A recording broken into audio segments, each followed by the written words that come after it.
আসসালামু আলাইকুম সবাইকে। সবাই কেমন আছেন? আমি মোটামুটি ভালো আছি। আজকে চলে আসলাম ছোট্ট একটা ব্লগ নিয়ে আপনাদের সাথে শেয়ার করার জন্য। আজকে আমি একটু রান্না করব, শুটকি ভর্তা বানাবো। অসুস্থ, এই জন্য ভাবলাম যে একটু ঝাল করে শুটকি ভর্তা বানায় খাই, ভালো লাগবে। তো যাই হোক, প্রথমে আমি এখানে কতগুলো শুটকি নিয়েছি। এগুলো খুব ভালো করে ধুইতে হবে, যাতে এখানে কোনো আঁশ বা কোনো ময়লা যাতে না থাকে, কারণ এটা তো চাপা শুটকি, এটাতে অনেক চাপাচাপি করা হয়, যার জন্য এটাতে অনেক সমস্যা থাকে, অনেক ময়লা টয়লা আটকা থাকে। এগুলো আর কি ভালো করে ক্লিন করতে হবে, ভালো করে ধুতে হবে। আপনারা এগুলো ভালো করে খুব সুন্দর করে ধুইবেন।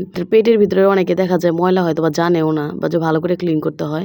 তো আমি এদিকে ভালো করে পেটের ভিতরেও দেখলাম একটা কালো ময়লা, এটাও আমি খুব ভালোভাবে ক্লিন করে নেব। সবগুলো এরকম করে আমি ক্লিন করে নেব, যাতে কোনো ময়লা আর কি পেটের ভিতরে না থাকে।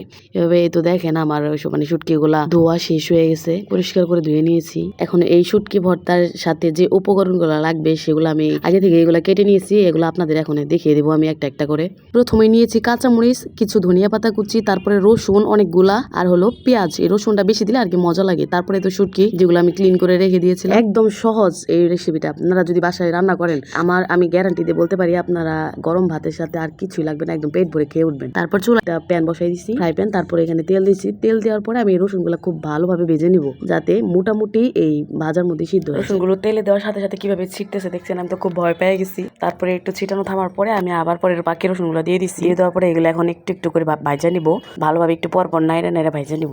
রসুনটা আমার মোটামুটি ভাজা হয়ে গেছে। এখন আমি রসুনটার লগে আমি পেঁয়াজটাও ভাজা নিবো। তো আমি পেঁয়াজটা এখন দিয়ে দিব, রসুনটার লগে বাকিটা ভাজা নিবো। পেঁয়াজটা মনে করেন যে মোটামুটি ভালোভাবে ভাজা নিবো, একবার লাল লাল করে ভাজা নিবো।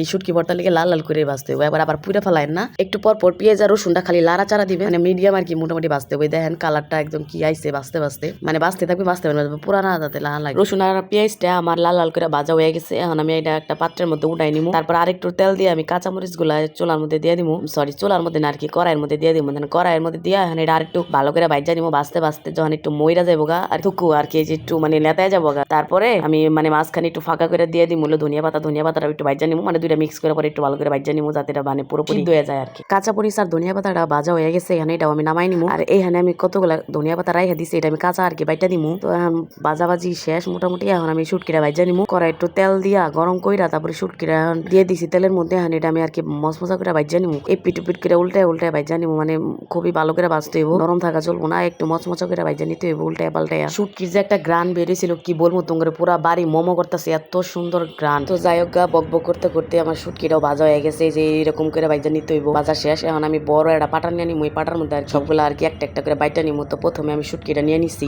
এটা আমি খুব মিহি করে আর কি বাটমু, কারণ এটার মধ্যে একটু ছোট ছোট কাটা থাকে।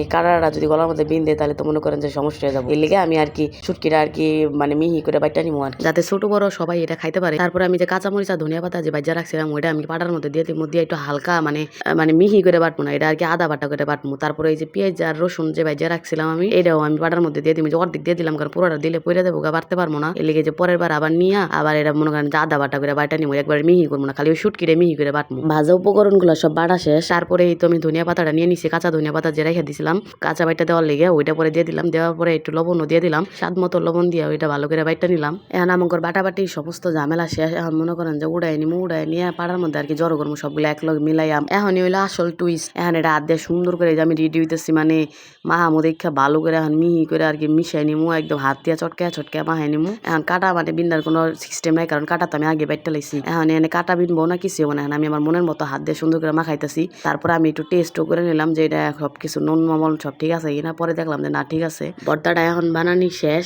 এখন একটা বাটিতে তুইলা নিমু আমি। এখন আমি ভাত খাইতে যাবো। আপনারাও ভাত খাইলে চলে আয় পড়েন। এই যে দেখেন ভর্তার ফাইনাল লুক। সবাই ভালো থাকবেন। আমার মতো কে কে এরকম ভর্তা পছন্দ করেন অবশ্যই কমেন্ট করে জানাবেন। ভিডিওটি ভালো লাগলে লাইক কমেন্ট শেয়ার করে দিবেন। টাটা, আল্লাহ হাফেজ।